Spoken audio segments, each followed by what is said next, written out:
Halo teman-teman, perkenalkan nama aku Meliska Purnama dan di video kali ini aku akan membawakan materi tentang komputer overview. Dimana kalau kalian lihat sendiri di menu saya, untuk materi lab yang operating system, komputer overview itu di pertemuan pertama dari topik pertemuan pertama. Dan di video kali ini tuh aku bakal jelasin kayak tentang segambaran besar Linux file system itu seperti apa. Jadi file system sendiri itu kan adalah metode atau struktur data yang digunakan oleh sebuah sistem operasi untuk melacak file-file yang ada di sebuah disk atau partisi.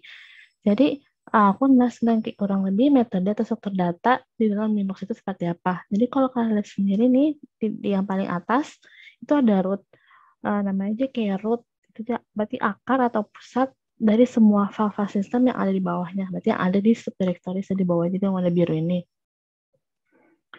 Terus nanti kan sekarang udah kelar di root, ini mulai nih masuk ke subdirectory yang tadi aku bilang. Di sini tuh subdirectoriesnya. Terus kayak mungkin aku kan bahas kayak sedikit kurang lebih tuh ini sih tuh apa aja kayak gambaran-gambaran dari masing-masing direktorinya tuh.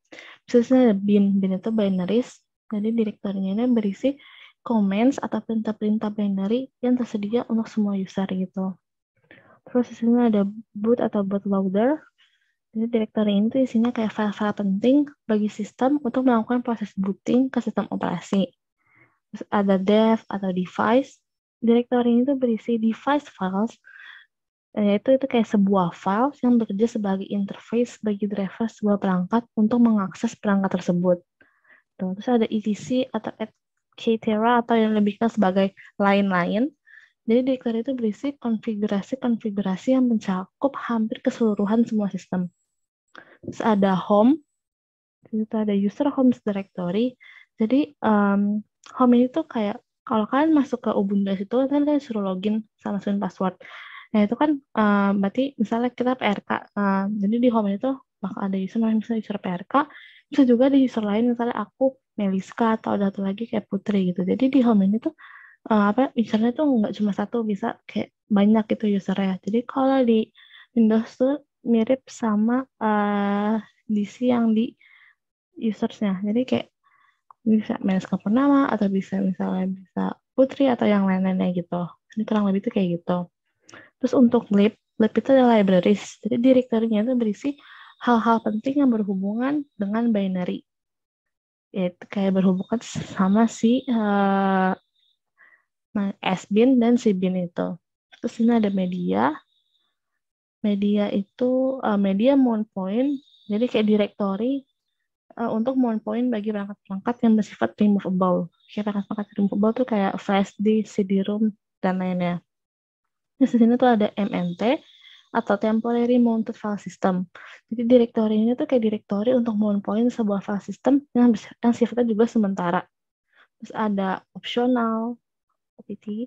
Direktori itu berisi kayak aplikasi-aplikasi opsional yang aplikasinya itu kayak yang diinstal sama usernya. Jadi isinya tuh bukan aplikasi bawaan dari sistem, tapi aplikasi yang diinstal sama usernya.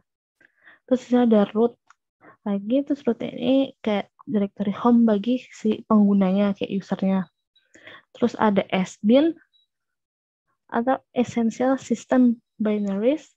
Jadi directory itu kayak berisi binary-binary penting buat sistemnya. Terus ada ini serve data. Directory ini berisi data-data spesifik mengenai suatu hal-hal yang akan dilayani atau di-serve oleh sistem tersebut. Terus di sini ada TMP atau temp atau temporary. Jadi directory itu berisi file-file yang temporary atau sementara dari sebuah aplikasi yang dijalankan gitu. Terus ini ada ini user. Jadi directory ini berisi hal-hal mengenai data user yang bersifat only, juga directory yang bersifat mayoritas aplikasi atau data yang dimiliki oleh user gitu. Jadi kayak kalau user ini tuh kalau di Windows itu mirip sama program files. Kayak ini tuh berisi kayak hal-hal yang kita download gitu. Tuh, terus kayak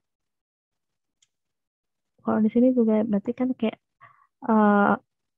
aplikasi atau utilitas yang di-download sama usernya ini. Misalnya kayak bin, include, clip, atau sbin. Terus ini ada variable files. Kayak directory ini berisi file-file yang akan terus berganti seiring berjalannya sistem operasi tersebut. Tuh, jadi terus isinya ada catch, walk, pull, dan attempt.